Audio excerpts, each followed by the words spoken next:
Jadi setelah selesai balap, beberapa pemenang secara sampling akan diambil kendaraannya ya, dibawa ke area parkir di sini yang tertutup ya.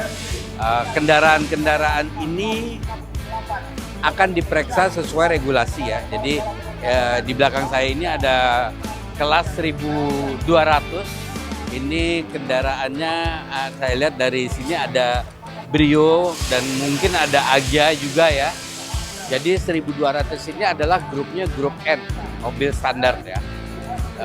Tentunya setelah balap, sampling diperiksa mengikuti buku regulasi dari IMI karena grup N ini mobil standar. Perubahan-perubahan yang boleh ini terbatas.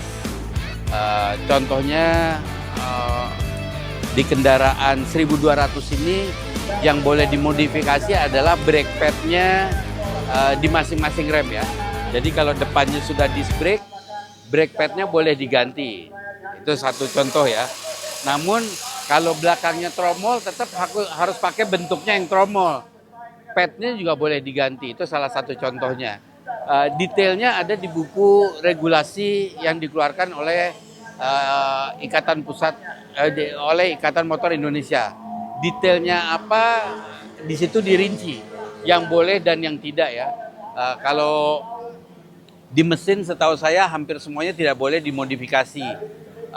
Downpipe-nya knalpot boleh, cuman dalamnya isi mesinnya, silindernya tidak boleh diperbesar, kemudian intake-nya tidak boleh dimodifikasi, harus mengikuti bentuk standar. Masing-masing mekanik dari tim yang ngurus mobilnya dipanggil, diminta untuk membongkar silinder head-nya. Jadi silinder head-nya dicabut, kelihatan pistonnya, kelihatan rumah boringnya, itu diperiksa diameternya dan langkahnya. Karena lebar diameter dan langkah itu menentukan cc-nya. Jadi diperiksa diameternya harus sesuai dalam batas toleransi dan langkahnya juga diperiksa.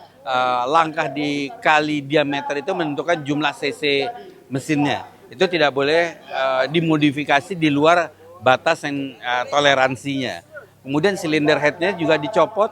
Di situ ada klepnya juga dipastikan ukuran klep standarnya misalnya 40 mili ya harus 40 mili, nggak bisa 40 mili dirubah jadi 42 mili dibesarkan. Kemudian juga intake runnernya itu ada tata cara regulasinya masing-masing ya. Di sini penanggung jawabnya adalah Mas Michael yang bertanggung jawab terhadap scrutineering dan beliau juga yang bertanggung jawab terhadap pemeriksaan kali ini. Detailnya apa kita tanya Mas Michael, kenapa sampai ada proses ini dan apa saja yang diperiksa, tujuannya apa? Mari kita tanya. Om Michael, izin nanya. Ada proses apa nih Om Michael nih? Ini proses pengecekan mesin. Proses pengecekan mesin. Kenapa sih sampai harus diperiksa? Memang standarnya balap begitu? Memang di balap itu ada batasan-batasan modifikasi. Ya kita hanya memastikan aja. Daerah internal itu ada yang tidak boleh diganti, apakah masih sesuai gitu. Jadi ini karena diperiksa karena karena juara. Iya. Jadi sampling atau semua juara diperiksa? Juara 1, 2, 3 gitu. Juara 1, 2, 3 overall diperiksa. Iya. Jadi yang diperiksa itu ada di buku regulasi IMI. Memang apa ada. yang boleh, apa yang tidak. Iya. Contohnya yang boleh apa Om? Contoh yang boleh seperti parts luar tuh boleh, seperti pipa Downpipe-nya knalpot. Terus sistem pengereman boleh dimodifikasi. Brake pad-nya Om? Brake pad boleh, selang. Tapi kalau misalnya belakangnya aslinya tromol, boleh dirubah jadi disc brake atau nggak boleh. tetap tromol? Tetap tromol. Tapi padnya di tromol boleh diganti? Padnya boleh diganti, terus juga seperti ABS-nya boleh dicopot atau dinonaktif, seperti itu. Nah, kalau yang nggak boleh apa? Banyak yang nggak boleh, modifikasi mesin nggak boleh. Jadi mesin tuh silinder head sekarang dicabut?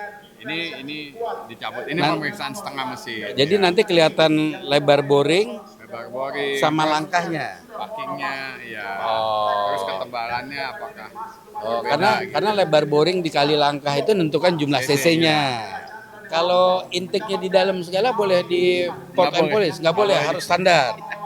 Klepnya dari 40 mili boleh boleh ganti 42, juga. nggak boleh. Jadi ini yang diperiksa. Iya. Jadi tujuannya apa, Om? Tujuannya untuk ini aja, apa Fair sinkronisasi play. peraturan sama fair play tadi. Oke, jadi Menjaga jadi kalau 1.200 grup N yang keluar dari pabrik, ya performa CC-nya segitu, performa mesinnya segitu, Nggak jauh dari situ. supaya menciptakan balap yang fair mesinnya. Iya. Oke. Nah, ini Om Michael yang bertanggung jawab terhadap scrutineering, dan kali ini bertanggung jawab, ini namanya prosesnya apa, Om? Ini tetap re-scrutineering. Oh, rescrut. Iya. Cuman setelah final balap ya, Ya. juara overall-nya kendaraannya diperiksa. Jadi pemeriksaan akhir setelah balap. Setelah balap dan setelah juara Iya, overall. setelah juara. Oke, terima kasih banyak Om Michael. Om Michael scrutineering di Mandalika Festival of Speed dan kali ini di Kejurnas ITCR. Iya. Thank you Om. Yuk, sama-sama.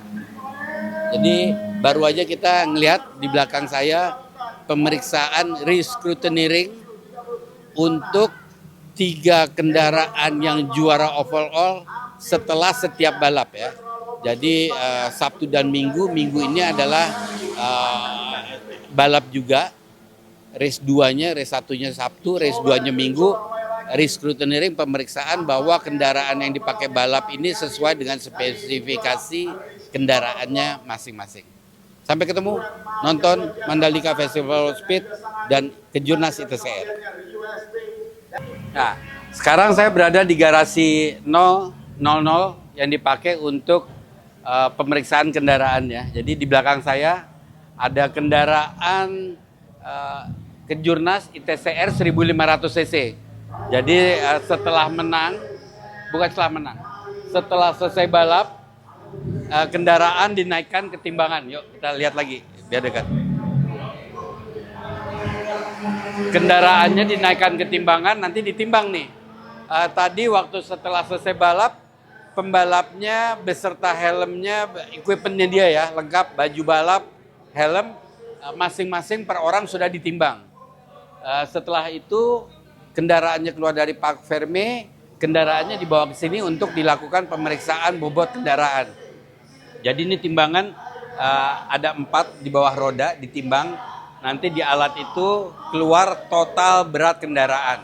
Sebenarnya alat ini bisa menghitung bobot di masing-masing roda ya, cross-nya ya.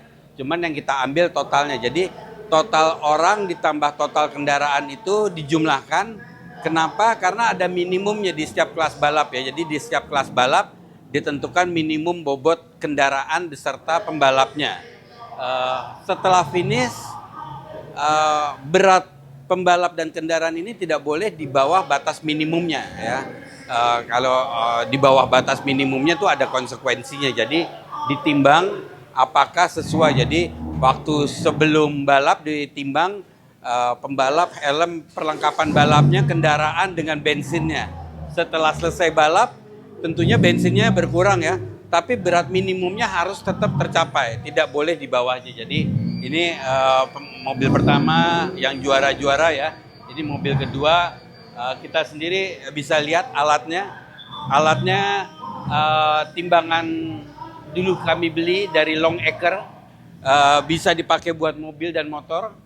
Buat motor kita pakai hanya 2, satu sisi, ada pegangannya, bracketnya buat nimbang motor.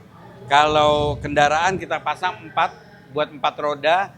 Alatnya tersambung ke digital reader yang kita kalibrasi tadi pagi setiap hari sebelum dipakai, dan sore hari juga sebelum dipakai kalibrasi lagi. Total bobotnya ada, dicatat, nanti diberikan resmi kepada panitia penyelenggara dan juga diberikan kepada IMI untuk dilihat fairness-nya, bobot minimumnya tetap tercapai setelah balap selesai. Kita nyebrang lihat alatnya.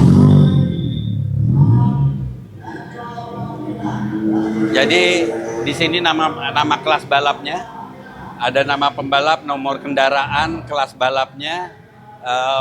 Di sini ada berat kendaraan, dicatat waktu pagi beratnya berapa dan minimum sorenya berapa. Ini alatnya. Ada 4 sensor 4 sensor di 4 timbangan ini nih di bawah. Kabelnya tersambung ke alat ini. Di sini keluar catatan berat totalnya ya. Bisa dilihat dari jauh, nggak apa-apa.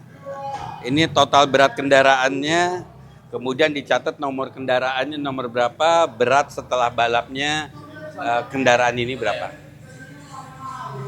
Sedikit mengenai prosedur yang dijalankan, ini masih di bawahnya Mas Michael juga ya.